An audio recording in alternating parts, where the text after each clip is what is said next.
Well, I want to talk about type 2 diabetes today. Makes up 98% of the diabetic population. It's a simple nutritional deficiency disease. It's not genetic in any way, shape, or form, although medical doctors will tell you that it is genetic. There's not much you can do but manage it. That's an absolute bald-faced lie. I'll give them the benefit of the doubt and assume that they're ignorant. Because if they know what I'm about to tell you, and they continue to tell you that it's a genetic disease, they should be put in jail for, yes, you got it, insurance fraud. Because they're billing your insurance company for something that is preventable and reversible. People say to me, I've got everybody in my family's got type 2 diabetes. Well, it's not genetic. It's a simple nutritional deficiency.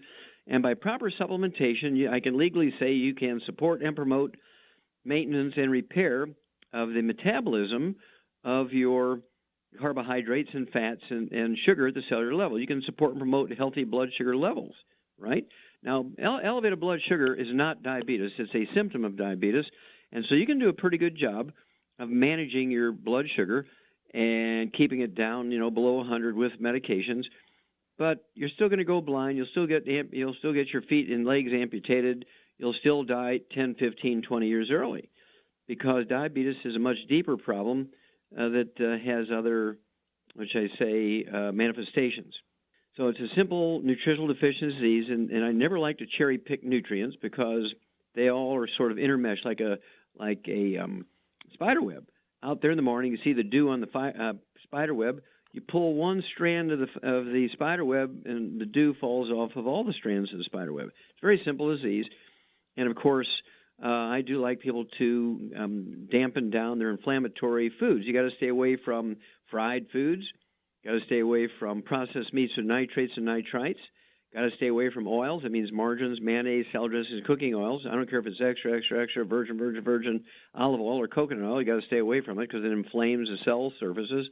And the cells lose their ability to recognize the language or the communication from insulin. That's part of the problem. When you have type 2 diabetes, you got to help support a recommunication between the cell walls and the insulin. People with type 2 diabetes oftentimes will make as much as 10 times more insulin than a non-diabetic. So it's not a lack of insulin. It's a lack of communication between the insulin they make and the cell walls.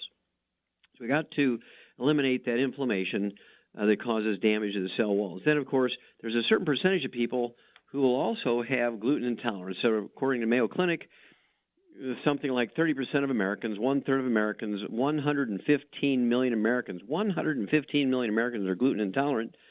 So let's say in your area where you live, there's very little of these minerals that are necessary to prevent and promote healthy blood sugar levels and promote healthy metabolism of carbohydrates and fats and sugars at the cellular level.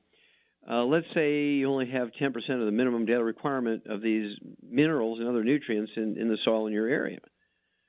Without supplementation, you're not going to get up to 100%. So let's say you get 10, 15, 20%, and not enough for you just to die suddenly, but because these nutrients are also necessary for healthy heart function. But let's say then you don't supplement. Well, you're only going to get 10% of these nutrients you need to, again, support healthy blood sugar levels, to support healthy metabolism of carbohydrates, fats, and sugars at the cellular level. So let's say a supplement. You're guaranteeing you're going to get these things that you need in optimal amounts, like we do in dog food. I mean, why don't you at least supplement your diet to the point where we've done dogs? We've eliminated type 2 diabetes in livestock and laboratory animals and pet animals with nutrition. And this is not a new thing. Okay, this has been around a long time, and we're talking 56 years. We've known this for 56 years, that type 2 diabetes is totally preventable and totally reversible through a dietary change and nutritional supplementation. So I urge you to get a hold of that book, Hell's Kitchen, and the book Hell's Kitchen will cover what to do about it once you're diagnosed with it, or be like me, and guess what? I don't have any blood sugar problems. I don't have any diabetes. I don't have obesity problems. I don't have high blood pressure problems. I don't have any problems. And I've been taking the 90 essential nutrients twice a day since I was 9 years old. Certainly not in the form as we have it now, but it was the 90 essential nutrients back in the day, 65 years ago. And if everybody in America were like me and take the 90 essential nutrients, the longevity program, if everybody were to take the 90 for Life program, the medical system would be very humble, okay, because I've done a few autopsies on medical doctors, but I haven't visited one with me being the patient. So, what can I say? I urge you, again, to contact your Youngevity associate and say, okay, I need that healthy blood sugar pack. I weigh 200 pounds, so I need 2 of those per month. I'm going to adjust my diet, like Dr. Wallach said. I will take my fasting blood sugar before I medicate myself every morning so I don't throw myself into insulin shock, because Dr. Wallach assures me that my blood sugar will drop, my A1C hemoglobin will drop and come under control, and that if I do have some complications such as lack of circulation, gangrenous toes and feet and that sort of thing, he may even be able to help me there.